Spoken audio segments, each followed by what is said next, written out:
बिस्मिल्लाहिर्रहमानिर्रहीम दोस्तों, अस्सलाम वालेकुम। मैं हूं इंजीनियर नासिर और आप देख रहे हैं इंजीनियर ऑनलाइन यूट्यूब चैनल। 2005 से लेकर आज तक मैंने जो काम सीखा, मैंने जो काम किया वो जदीद निज़ाम आबपाशी पर है। और पिछले 4-5 सालों से मैंने इसके अंदर एक और चैप्टर भी ऐड किया है, दैट इज़ रिन्यूएबल एनर्जीज़, और उसमें पर्टिकुलरली सोलर एनर्जीज़ पे भी मैं काम कर रहा हूँ।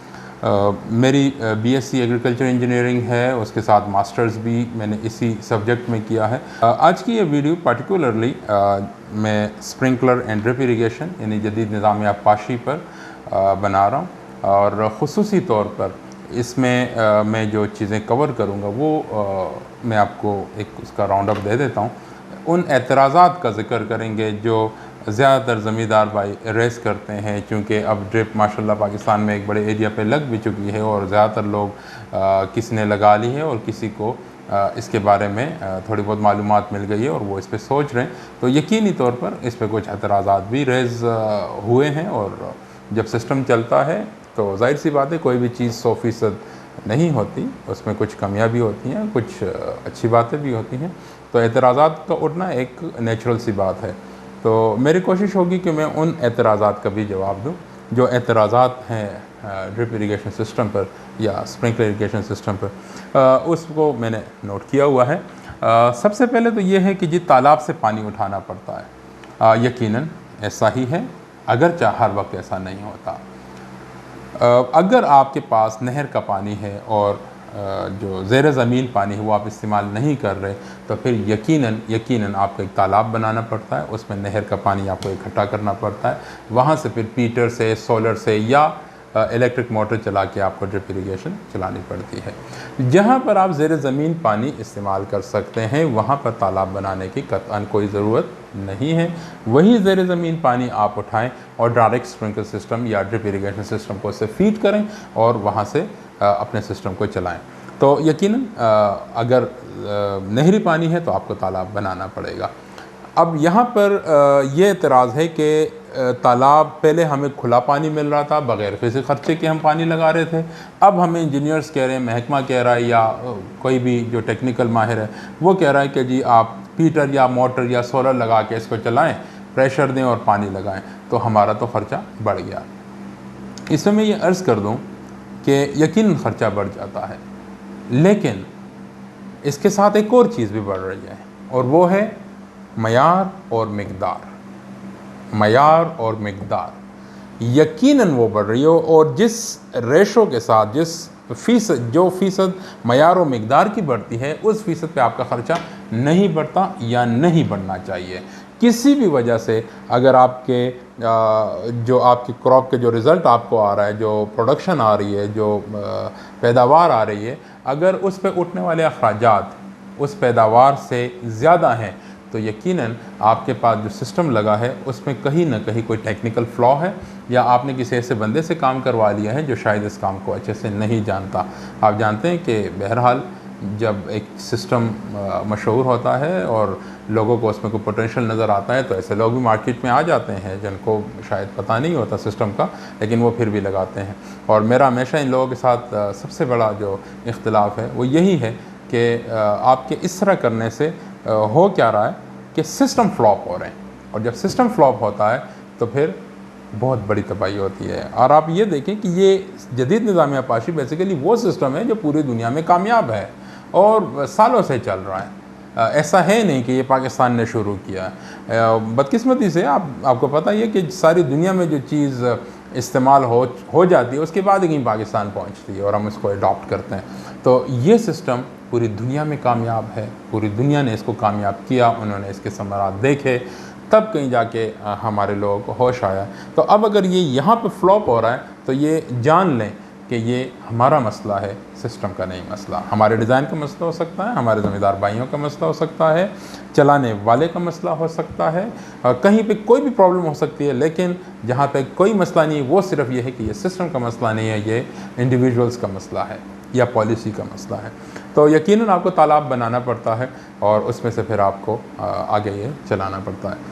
दूसरा एक एतराज़ है कि कतरा कतरा पानी पौधे के करीब लगता है, जिसकी वजह से जड़ें ज़्यादा दूर नहीं जाती और उस वजह से ये होता है कि दौरानिया है जो पानी लगाने का वो बहुत कम रह जाता है। ये एतराज़ मैं जब इसको पढ़ता हूँ तो मुझे ये नहीं समझ आती कि क्या ये एतराज़ हो रहा है या ये ड्रिप की खुसूसियत बयान हो रही है। यकीनन ऐसा ही होता है। जब आप ड्रिप सिस्टम लगाते हैं, मैं स्प्रिंकलर की बात नहीं कर रहा हूँ, ड्रिप की बात कर रहा हूँ। स्प्रिंकलर में रूट्स ज़्यादा दूर तक जा सकती हैं और चूँकि स्प्रिंकलर ज़्यादातर खेतों में लगता है, बागों में कम ही लगते हैं, बल्कि तकरीबन ना होने के बराबर हैं, तो वहाँ पर तो मतलब ऐसा कोई इशू नहीं होता खेत में। और पौधे जो हैं, जो बाग हैं, वहाँ पे हम ड्रिप लगाते हैं तो यकीनन जो पौधे होते हैं वो एक्चुअली वाटर लवर्स होते हैं। ये पानी से मोहब्बत करते हैं और ये जहाँ पानी नज़र आता है इनको फ़ील होता है, ये वहाँ पर ग्रोथ शुरू कर देते हैं और जो पानी है वो उसमें से वो निकालना शुरू कर लेते हैं। तो यकीनन ऐसा ही है, लेकिन यहाँ पर जो एतराज़ उठाया जा रहा है वो गलत अंदाज़ है उसका। मैंने पहले भी आपको कहा कि ड्रिप का मकसद ही ज़मीन को वतर में रखना है। अगर आपने ड्रिप के साथ भी फ्लड ही करना है, उसके पाइप खोल के आपने फ्लड ही करना है, तो फिर तो फ़ायदा ही ना हुआ। फिर तो सिर्फ ये है कि पंप से लेकर पौधे के दरमियान जो खाले में पानी ज़ाया हो रहा है या जो वक्त ज़ाया हो रहा है, सिर्फ उसी की बचत हो रही है, बाकी तो आप कर फ्लड ही रहे हैं। तो यस, आपको दौरानिया कम रखना पड़ता है और कम रखना चाहिए। कम रखेंगे तो ज़मीन को वतर में रखा जा सकता है और उसी वतर के होने की वजह से फिर आप उसमें से फ़ायदे भी निकाल सकते हैं। अगला उसका एतराज़ है कि जी जब छोटे पौधे पर ड्रिप लगाई जाती है तो तब तो ठीक रहता है, लेकिन जब पौधा बड़ा हो जाता है तो फिर मसाइल क्रिएट होते हैं और पानी पूरा नहीं होता। यहाँ पर ये बात ठीक भी हो सकती है और गलत भी, डिपेंड करता है कि आपने सिस्टम डिज़ाइन कैसे करवाया है और आपने इंस्टॉलेशन कैसे की है। अब जैसे मैं आपको ख़ुद की एक ऑब्ज़र्वेशन देता हूँ, मैंने जैतून के ऐसे पौधे देखे हैं जिस पे 2 ड्रिपर लगे हुए हैं। मैं समझता हूँ कि ये ज़्यादती है ज़मींदार के साथ भी और पौधे के साथ भी। अब हुआ क्या है, बेसिकली ज़मींदार ने ख़र्चा कम करने के लिए कंपनी से कहा, या जिसने भी उस सिस्टम को लगाया, कि भाई आप 2 ड्रिपर लगा के दें, या कंपनी ने मुकाबले में आके कॉस्ट कम करने के लिए ये काम किया है। तो यहाँ पे मैं ज़मींदार को ये बताता चलूँ कि 14-15 सालों के जो मेरा तजुर्बा है, जो महकमे के साथ हम काम करते हैं और उनके साथ उनके जो एक्सपर्ट्स का तजुर्बा है, वो यही हासिल है। उसका रूल ऑफ थंब यही है कि पाकिस्तान में अगर आप छोटे पौधे भी लगाते हैं तो कम से कम 6 ड्रिपर आपको लगाने पड़ेंगे। अगर आप 6 ड्रिपर लगाते हैं, कम से कम 8 LPH का 6 ड्रिपर लगाते हैं, तो इंशाल्लाह आपको ना तो छोटे पौधों में प्रॉब्लम आएगी और ना ही बड़े पौधों में प्रॉब्लम आएगी। हाँ, अगर आपने पैसे बचाने के लिए 2 ड्रिपर लगा दिए तो यकीनन यकीनन यकीनन जब पौधा बड़ा होगा तो आप उसके वो पानी पूरा नहीं कर सकेंगे और ये प्रॉब्लम आएगी। तो लिहाजा वंस अगेन ये सिस्टम का प्रॉब्लम नहीं है, ये डिज़ाइन का प्रॉब्लम है और ये ज़मींदार का जो फाइनेंशियल उसके मामलात हैं उसका इशू है। तो इसको इस अंदाज से देखा जाए। मैं अगेन कह रहा हूँ कि कम से कम 6 ड्रिपर 8 LPH के एक पौधे पे लगने चाहिए। बाग की बात कर रहा हूँ, चाहे वो छोटा है चाहे वो बड़ा है। और हमारे जो बड़े बाग हैं जो ऑलरेडी ग्रोन अप है और आप फ्लड करते रहें उसको और अब उसको आपने लगाना है ड्रिप पे, तो वहाँ मैं रिकमेंड उमूमन करता हूँ कि 14 LPH, 16 LPH, 20 LPH या 22 LPH या 24 LPH तक के ड्रिपर लगाने चाहिए, और वो भी 6, 3 एक साइड पर, 3 दूसरे साइड पर, तो इंशाल्लाह आपको प्रॉब्लम नहीं आएगी। आगे चलते हैं जी।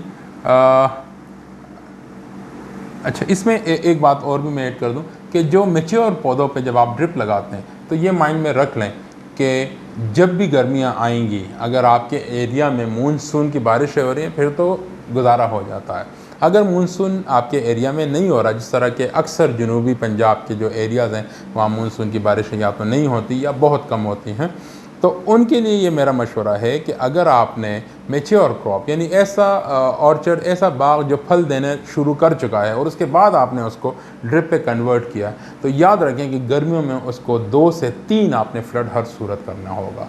उसकी वजह यह है कि जब 4-5 साल, 6 साल, 7 साल जब पौधा फ्लड पे फल रहा होता है तो उसकी जड़ें बहुत दूर चली जाती हैं।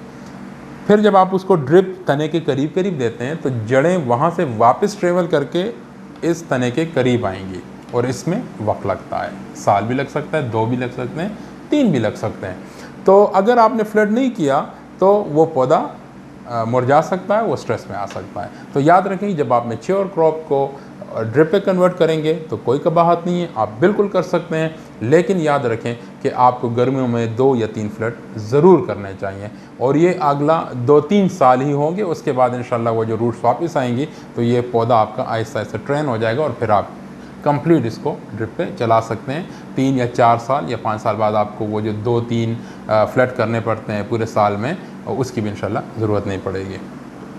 अच्छा, यहाँ पर एक और सवाल उठाया जाता है कि जो फ्लड इरिगेशन छटे के साथ जब हम जो दवाइयाँ या जो खाद लगाते हैं वो सस्ती है, और जो ड्रिप में लगाते हैं वो महंगी है। ये बात किसी हद तक दुरुस्त है, लेकिन मैं यहाँ पर ये बात आपको बता दूँ कि उसूल बड़ा सिंपल सा है, जितना गुड़ डालोगे इतना मीठा होगा। अगर आप महंगी खादें इस्तेमाल करेंगे तो आपको प्रोडक्शन, आपकी पैदावार भी बढ़ेगी। अगर आप महंगी खादें इस्तेमाल नहीं करना चाहते तो कोई प्रॉब्लम नहीं है, आप यही जो यूरिया है, ये आप इसी यूरिया को इस्तेमाल कर सकते हैं।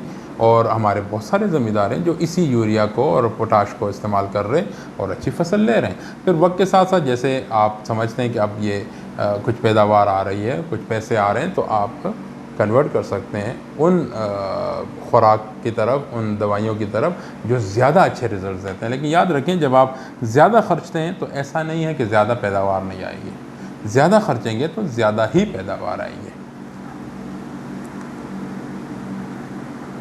अच्छा, अगला एक है कि जी फ्लड का फ़ायदा ये है कि 2-3 माह बाद पानी लगाना पड़ता है, और ड्रिप में तकरीबन दूसरे तीसरे दिन या हफ्ते बाद पानी लगाना पड़ता है। तो अगेन वही बात है कि फ्लड में आप वाटर नहीं रख पाते, आपका पौधा स्ट्रेस में चला जाता है। तो आपको यकीनन जब आप ड्रिप लगाते हैं तो उसको दूसरे तीसरे दिन या थोड़ी सी सर्दियां जब आती हैं तो हफ्ता 10 दिन बाद या 12 दिन बाद चलाना पड़ेगा आपको, ताकि ज़मीन वाटर में रहे। एक और है कि जी इस पर एनर्जी ज़्यादा दरकार होती है जदीद निज़ाम आपाशी पर।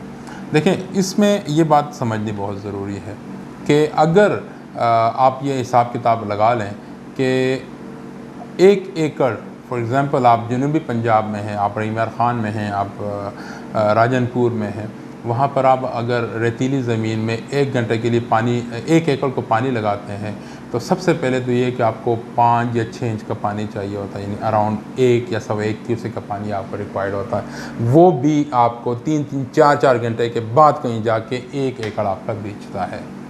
ड्रिप इरिगेशन में ऐसा नहीं है, आपको 1.5-2 इंच या हार्डली 3 इंच का पानी होता है, जो 1 क्यूसेक से आप समझ 1 क्यूसेक का तीसरा हिस्सा होता है, और उससे आपके 1 घंटे में 5-6 एकड़ या 4 एकड़ तक आप इरिगेशन कर सकते हैं। तो यहाँ पर ये जो एनर्जी का मामला है, इसको इस अंदाज में देखा जा सकता है कि आप कितने ज़्यादा एरिया में पानी लगा रहे हैं, और जो फ्लड में आप पानी लगा रहे हैं, और जो एनर्जी लगा रहे हैं, जो उसका मुआवजा इधर करें तो कोई ज़्यादा फ़र्क पीछे नहीं रहता। दूसरा एक और बात भी कि जब आप खाले में पानी लगाते हैं, और फॉर एग्ज़ाम्पल आपने खाले में पानी लगाया और वो खेत के बिल्कुल दाने पे पहुंच चुका और बिजली चली गई या डीज़ल ख़त्म हो गया या इंजन ख़राब हो गया, तो जितना पानी खाले में वो सारे के सारा वहीं पर बैठ जाएगा, वो आपके किसी काम ना आ सका। और जब आप यहाँ से पंप चलाते हैं तो 10-15 एकड़ दूर जो आपकी जगह है, उधर पहुँचते पहुँचते खाले में 15-20 मिनट भी लग सकते हैं, 10 मिनट भी लग सकते हैं, तो आपकी वो एनर्जी सारी ज़ाया। ड्रिप में ऐसा नहीं है, आपने यहाँ बटन बनाया, 2-3 आप जैसी बटन दबाते हैं 2-3 मिनट के अंदर ही, चाहे 10 एकड़ दूर आपका खेत है या 5 एकड़ दूर है, 2-3 मिनट, ज़्यादा से ज़्यादा 2 मिनट या 3 मिनट के अंदर वहाँ पानी पहुँच जाता है, और आप उसको फिर पानी लगा सकते हैं। दूसरा ये कि जब खेत में जब पानी आ जाता है और फिर खेत में लगना शुरू होता है, फिर बिजली चली गई या डीज़ल ख़त्म हो गया, तो जितना पानी है वो सारा उधर ही बैठ जाएगा। बिजली दोबारा आने के बाद आपको ज़ीरो से शुरू करना पड़ेगा।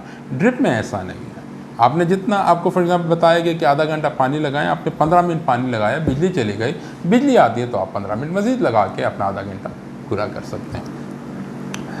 यहाँ पर मैं आपको बता दूं कि जो जदीद निज़ाम आपाशी है, इसका जो मेन मसला है, वो मेन मसला एक्चुअली आता किन लोगों को रहे। ये बड़ी एक जो मैंने अजीब सी बात ऑब्ज़र्व की पिछले 14-15 सालों में, वो ये है कि ज़्यादातर मसाइल उन ज़मींदारों को आते हैं जो एब्सेंटी हैं, जो गैर हाज़िर रहते हैं। यानी कोई लाहौर में रह रहे ज़मीन उसकी सरगोदा में है, कोई सरगोदा में रह रहा है, ज़मीन उसकी खुशाब में है और वो साल में 2 चक्कर 3 चक्कर लगा लेता है, या महीने बाद लगा लेता है, या 2 महीने बाद लगा लेता है, तो ऐसे में उमूमन हमने देखा कि ये वाले सिस्टम फ्लॉप हो जाते हैं। उसकी ढेर सारी वजूहात हैं, लेकिन वो सारी ज़ाती वजूहात हैं, इनफरादी वजूहात हैं, कोई भी उसमें सिस्टम का कसूर नहीं है।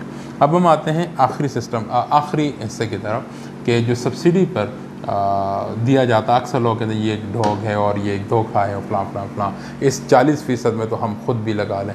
मैं आपको यकीन दिलाता हूँ, मैं एक प्राइवेट कंपनी से ताल्लुक़ रखता हूँ और मैंने बारहा कोशिश की है कि मैं ज़मींदार को ऐसा पैकेज दूँ कि इसी 40% में मैं उसको प्राइवेटली सिस्टम लगा के दूँ, क्योंकि जब हम प्राइवेट सिस्टम लगाते हैं तो हम ज़्यादा खुश होते हैं। मैं आपको ये बताता चलूँ कि जो सरकार सिस्टम लगाती है, जिस स्टैंडर्ड पे लगाती है और जिस क्वालिटी के साथ लगवाती है, ये हैरान कौन बात है। लेकिन बहरहाल ये एक हकीकत है कि वाटर मैनेजमेंट का महकमा जिस क्वालिटी का सामान लगवाती है और जिस तरीके से लगवाती है, वो उन 40% में आप पल्ले से नहीं लगा सकते, प्राइवेट में नहीं लगा सकते। फॉर एग्ज़ाम्पल पर एकड़ कॉस्ट 1 लाख रुपए आ रही है सरकार के साथ। अब उसमें 7.5% टैक्स निकाल दें तो प्राइवेट अगर आप करेंगे तो 93,000 या 92,000 रुपये आ जाएगी। और अगर कंपनी ज़्यादा भी कोशिश करे तो ये 90,000 और 85,000 रुपये एकड़ के दरमियान ये बात आ जाएगी। अब यहाँ पे याद रखें कि सरकार से लगाते वक्त आपको सिर्फ 40,000 रुपये एकड़ देना पड़ा, और लेकिन आपने बेहतरीन क्वालिटी लगाई। इस सिलसिले में आपने कंपनी कौन सी सेलेक्ट करनी ये आप पर है, आप रिसर्च करें, चीज़ों को देखें, जो आपको बेहतर लगे जो कंपनी, उससे काम करवा लें। लेकिन मैं आपको बता दूं कि क्वालिटी का काम हो रहा है। अच्छा, अब आप जब गवर्नमेंट से लगाते हैं, सरकार से लगाते हैं, तो आपको 40,000 रुपये देना पड़ रहा है मिसाल के तौर पे एकड़। और अब जब आप प्राइवेट लगाते हैं तो 1 लाख से टोटल कॉस्ट कम हो गई 85,000 रुपये, क्योंकि उसमें 7.5-8% का तो टैक्स ही निकल गया। बाकी थोड़ा बहुत जो ख़र्चे हैं, जैसे कि जब सरकारी काम करते हैं तो हमें बहुत ज़्यादा चक्कर लगाने पड़ते हैं फील्ड में, क्योंकि पहले एक विज़िट होता है, सामान चेक होता है कंसल्टेंट का, फिर वो दूसरा विज़िट करता है, उसमें वो जो सिस्टम लगा उसकी वेरिफिकेशन करता है। तो जाहिर सी बात है हमारे लड़के को वहाँ बैठना पड़ता है, इंजीनियर को बैठना पड़ता है और टेक्नीशियन को बैठना पड़ता है, तो इस पर ख़र्चे थोड़े से यकीनन ज़्यादा हो जाते हैं। लेकिन यह कि सिस्टम अच्छा रहता है। अब अगर सरकार की सब्सिडी ले रहे हैं तो आपको 40,000 रुपये पर एकड़ देना पड़ रहा है, और अगर आप वही सिस्टम प्राइवेट लगाते हैं उस स्टैंडर्ड पे तो आपको 85,000 रुपये पर एकड़ का खर्चा देना पड़ेगा। तो अब आप खुद अंदाज़ा लगा सकते हैं कि कौन सा सस्ता पड़ा। हाँ, अगर आप क्वालिटी पे कंप्रोमाइज़ करेंगे प्राइवेट लगाते हुए तो फिर तो कुछ भी कर लें, फिर तो जितना मर्ज़ी कॉस्ट कम कर सकते हैं कर लें। यही हाल सोलर सिस्टम का भी है। लोग कहते हैं जी 20% में तो हम खुद ही लगा लेते हैं। मैं आपको यकीन दिलाता हूँ कि उस 20% में आप वो क्वालिटी, वो स्टैंडर्ड जो महकमा दे रहा है वो आप मेंटेन कतअन नहीं कर सकते, वो बिल्कुल नहीं कर सकते। आप देखें तो सोलर पैनल तो अजीब सी बात है कि सब्ज़ी वाले ने भी रख लिया है, दर्जी ने भी रख लिया है, मैकेनिक ने भी रख लिया है, इलेक्ट्रिशियन ने भी सोलर पैनल रख दिए। सोलर पैनल दिखने में एक जैसे हैं, होते एक जैसे नहीं है। इसकी परफॉर्मेंस में, इसकी जो लाइफ है उसमें ज़मीन और आसमान का फ़र्क होता है। तो ये मेरी आज की वीडियो थी, आपके साथ मैंने शेयर की। थैंक यू वेरी मच कि आपने इतना टाइम निकाला और मेरी ये वीडियो देखी। उम्मीद है आपको पसंद आई होगी और आपके किसी काम भी आई होगी। कोई सवाल अगर आपके दिमाग में आ रहा है और जो मैंने इसमें एड्रेस नहीं किया तो प्लीज़ ज़रूर कमेंट्स में लिखिएगा। मेरी भरपूर कोशिश होगी कि मैं आपको उसका जवाब वहाँ पहुँचाऊँ। Thank you so very much. अस्सलाम वालेकुम।